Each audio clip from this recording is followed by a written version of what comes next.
नमस्कार दोस्तों, target with PS Parihar channel में आपका स्वागत है। आइए शुरू करते हैं और देख लेते हैं कि आज के समाचार पत्रों में ऐसी कौन कौन सी सूचना है। आगे बढ़ने से पहले एक बात और, जो नए व्यूवर है या नए मित्र जिन्होंने इस चैनल को अभी तक सब्सक्राइब नहीं किया है तो पहले आप लोग तुरंत इसे सब्सक्राइब कर लें, और जो मित्र पहले सब्सक्राइब कर चुके हैं वो लोग इस वीडियो को जल्दी से लाइक और शेयर कर दें।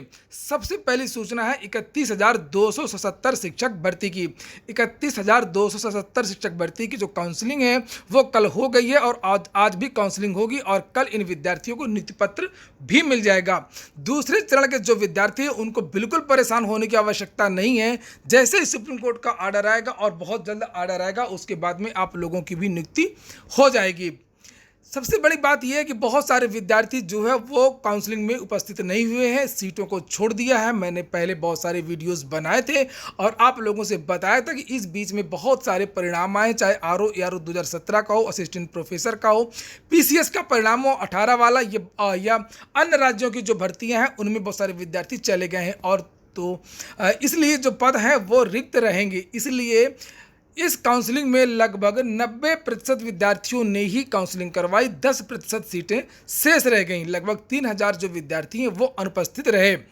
हालांकि अभी इन विद्यार्थियों को एक मौका और दिया जाएगा और उसके बाद शिक्षा मंत्री का एक बयान आया है, एक बार नहीं आया, कई बार आया है कि वेटिंग लिस्ट भी निकाली जाएगी, यानी काउंसलिंग तब तक करवाई जाएगी बुला बुला कर जब तक पूरी सीटें भर नहीं जाएंगी। और यहाँ पर हेडलाइन ये लिखी हुई है कि प्रथम चरण की भर्ती में प्रदेश भर में 90% से अधिक ने कराई काउंसलिंग। नीचे लिखा हुआ है कि प्रदेश के अधिकांश जिलों में 90% से अधिक चयनित शिक्षकों ने उत्साह के साथ में काउंसलिंग करवाई। काउंसलिंग सेंटर के गेट पर अभ्यर्थियों एवं उनके साथ आए लोगों को मास्क में होने के बाद ही प्रवेश दिया गया। बेसिक शिक्षा परिषद के उप सचिव अनिल कुमार ने बताया कि प्रदेश के हर जिले में पहले दिन की काउंसलिंग बिना किसी बाधा के पूरी हो गई। उन्होंने बताया कि पहले दिन जो अभ्यर्थी काउंसलिंग में शामिल नहीं हो पाए उन्हें भी मौका दिया जाएगा। उन्होंने बताया कि दूसरे जिन अभ्यर्थियों को बुलाया गया है उनके साथ छूटे अभ्यर्थियों को मौका दिया जाएगा। तो हालांकि मेरा मानना है कि ये जो विद्यार्थी हैं, बहुत कम अभ्यर्थी ऐसे होंगे जो किसी अन्य कारण से नहीं आए होंगे। ज़्यादातर सभी भर्तियों में ऐसा होता है कि बहुत सारे जो अभ्यर्थी होते हैं वो छोड़ देते हैं, चाहे वो आईएएस की परीक्षा ही क्यों ना हो। यहाँ पर कुछ विद्यार्थियों के बारे में लिखा है कि चयन सूची में मेधावियों की अनदेखी, परिषदीय स्कूलों की शिक्षक भर्ती की अंतिम सूची को लेकर के प्रतियोगी खफा है। आरोप है कि इसमें मेधावियोयों की अनदेखी की गई है। न्याय मोर्चा ने इस मुद्दे पर आंदोलन शुरू करने का निर्णय कर दिया है। असल में चूंकि जो काउंसलिंग हो रही है वो केवल 46% सीटों पर हो रही है, इसलिए प्रत्येक कैटेगरी की जो ऊपर की 46% की जो सीटें हैं उनकी काउंसलिंग हो रही है और जो नीचे के विद्यार्थी 54% नीचे रैंक के उनको रोक दिया गया है। इसलिए जो ओबीसी की जो टॉप की कैटेगरी में जिनका चयन हुआ है उनको बुलाया गया है, जनरल में जो टॉप के रैंक में उनको बुलाया गया है, एससी में जो टॉप रैंक में उनको बुलाया गया है। इसलिए कुछ विद्यार्थियों का आरोप है जिनका जनरल कैटेगरी में नीचे चयन हुआ था उनका नाम इसमें नहीं आया है। उनका कहना है कि हमारा चयन सूची में नाम नहीं है और हमसे कम वाले का ओबीसी में नाम है, तो केवल इस वजह से नाम है क्योंकि उनका ओबीसी कैटेगरी में या एससी कैटेगरी में टॉप लिस्ट में था। फिलहाल किसी को भी परेशान होने की ज़रूरत नहीं है। जब 37,000 की सूची जारी होगी तो सबको नौकरी मिल जाएगी और सभी विद्यार्थियों को इसका जवाब मिल जाएगा, सभी विद्यार्थी संतुष्ट भी हो जाएंगे। 69,000 की कुछ और भी खबरें हैं। लिखा 69,000 शिक्षक भर्ती के 12 आरोपियों पर गैंगस्टर। 69,000 सहायक शिक्षक भर्ती में प्रतियोगी छात्रों से लाखों रुपए लेकर के फर्जीवाड़ा करने के आरोप में सोराव पुलिस ने गैंगस्टर एक्ट के तहत कार्रवाई की है। गैंग के सरगना डॉक्टर केएल पटेल समेत 12 आरोपियों के खिलाफ सोराव थाने में मंगलवार देर रात गैंगस्टर एक्ट के तहत मुकदमा दर्ज किया गया। इस मुकदमे के बाद आरोपियों की चल और अचल संपत्ति की भी जाँच की जाएगी। अगर उन्होंने अवैध रूप से संपत्ति एकत्रित की होगी तो गैंगस्टर एक्ट के तहत कुर्क किया जाएगा, जैसा कि अतीक अहमद व अन्य माफियाओं के साथ किया जा रहा है। वहीं पर नियुक्ति पत्र के वितरण की जो तैयारियां हैं वो लगभग पूरी हो गई हैं। देखिए इस तरीके के कार्यालय ज्ञाप लगाए गए हैं। लिखा है उत्तर प्रदेश बेसिक शिक्षा परिषद द्वारा संचालित परिषदीय प्राथमिक विद्यालयों में जौनपुर में चयनित सहायक अध्यापकों को उनके नियुक्ति पत्र का वितरण का कार्य वाराणसी में किया जाएगा। अतः जनपद के चयनित 1605 अभ्यर्थियों को हर हाल में 16 अक्टूबर 2020 को पूर्वाह्न 10 बजे जनपद वाराणसी में पहुंचना है। 16 तारीख को इन सभी विद्यार्थियों को नियुक्ति पत्र दे दिया जाएगा। बात कर लेते हैं एलटी ग्रेड सामाजिक विज्ञान परिणाम की। इसके बारे में मैंने कल ही बताया था कि ज़्यादा संभावना है कि कल परिणाम नहीं आएगा। आज इसके परिणाम आने की संभावनाएं थी, लेकिन अब आज भी इसका परिणाम आना मुश्किल है। जानकारी जो निकल करके आ रही है कि 16 तारीख को एलटी ग्रेड सामाजिक विज्ञान यानी 16 कल है और कल एलटी सामाजिक विज्ञान का जो परिणाम है वो जारी हो सकता है। इसलिए अब आप लोगों को एक दिन का और वेट और इंतज़ार करना होगा।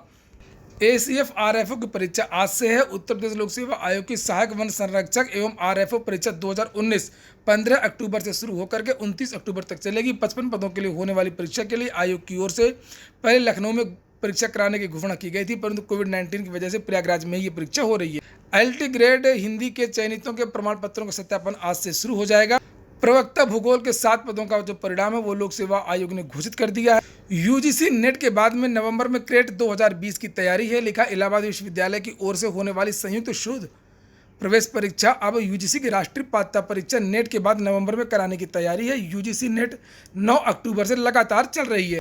और इसी के बाद में उत्तर प्रदेश लोक सेवा आयोग की कुछ और सूचनाएं हैं। बहुत सारे विद्यार्थी पूछ रहे थे कि सर ये समीक्षा अधिकारी सहायक समीक्षा अधिकारी 2020 का विज्ञापन कब तक आएगा। तो इसके बारे में मैंने 4-5 दिन पहले ही एक वीडियो बनाया था जिसमें आप लोगों से बताया था कि इसका जो विज्ञापन है वो नवंबर या दिसंबर के महीने में आएगा। और जानकारी निकल करके ये आ रही है कि एपीएस जिसमें शॉर्ट हैंड और रिटन की एक परीक्षा होती है और शॉर्ट हैंड मांगा जाता है, टाइपिंग भी होती है। तो एपीएस का जो विज्ञापन है ये काफ़ी दिनों बाद 2010 में आया था, 13 में। और उसके बाद में आरओ 2017 पिछली भर्ती 2017 में आई थी।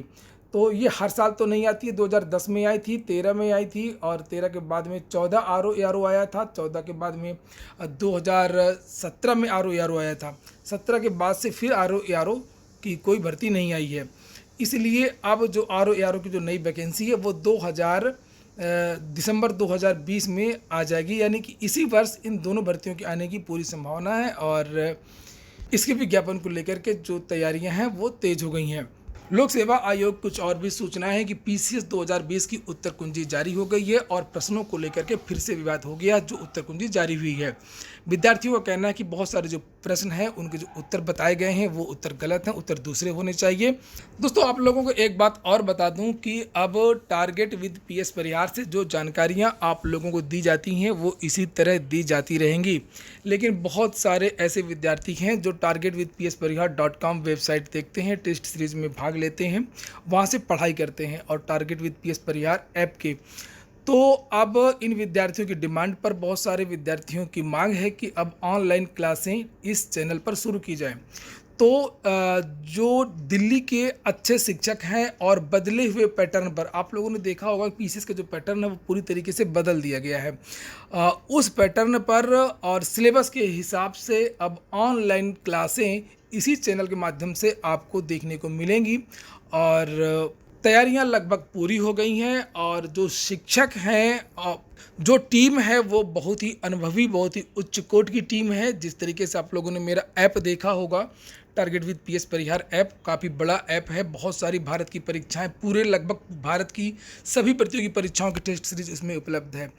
तो इसी तरीके की एक बहुत बड़ी टीम है और बहुत जल्द आपको ऑनलाइन क्लासें, अच्छी गुणवत्तापूर्ण क्लासें आपको देखने को मिलेंगी। कोई बकवास नहीं होगी, जिस तरीके से इस न्यूज़ में कोई बकवास नहीं होती है। मेरी जो भी न्यूज़ के वीडियो आते हैं इसी तरीके से केवल पढ़ाई की और विशुद्ध सिलेबस के हिसाब से आपको जो है अब ऑनलाइन क्लास आपको इस चैनल के माध्यम से मिलेंगी। फिलहाल अब देखते हैं इसमें क्या लिखा है कि उत्तर प्रदेश लोक सेवा आयोग ने पीसीएस 2020 प्रारंभिक परीक्षा की उत्तर कुंजी मंगलवार को जारी की। हालांकि प्रश्नों के जवाब में अभ्यर्थियों को खामियां मिली हैं। अभ्यर्थियों का कहना है कि कुछ प्रश्नों में आयोग ने गलत उत्तर को सही माना है और चारों सीरीज में इस प्रकार की गड़बड़ियां हैं। अभ्यर्थी साक्ष्य प्रत्यावेदन देकर के आपत्ति दर्ज कराने की तैयारी कर रहे हैं।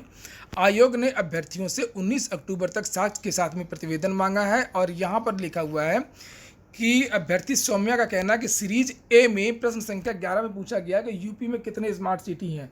प्रदेश में इस समय तो 13 स्मार्ट सिटी हैं, लेकिन आयोग की ओर से 13 की संख्या ही नहीं थी।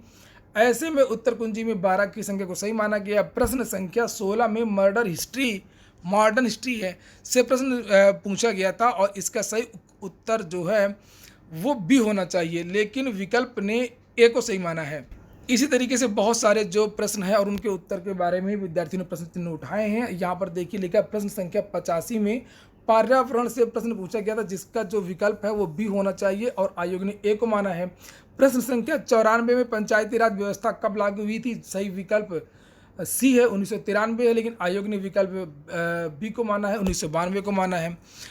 तो अभ्यर्थी राहुल का कहना है कि आयोग की उत्तर कुंजी में व्यापक खामियां हैं और उसको लेकर के आपत्ति दर्ज कराई जाएगी और विद्यार्थी आपत्ति दर्ज करा भी रहे हैं। पीएचडी में दाखिले को प्रवेश अगले माह। तो दोस्तों ये हो गया आज का वीडियो, और वीडियो आपको कैसा लगा आप ज़रूर बताएं। और आज मैं कोशिश करूँगा ऑनलाइन वीडियोस डालने की। ऑनलाइन का प्लान कैसा है इसके बारे में भी आप लोग बताएं, और आप लोग किस परीक्षा की तैयारी करते हैं ये भी कमेंट में बताएं। पूरा वीडियो सुनने के लिए बहुत बहुत धन्यवाद।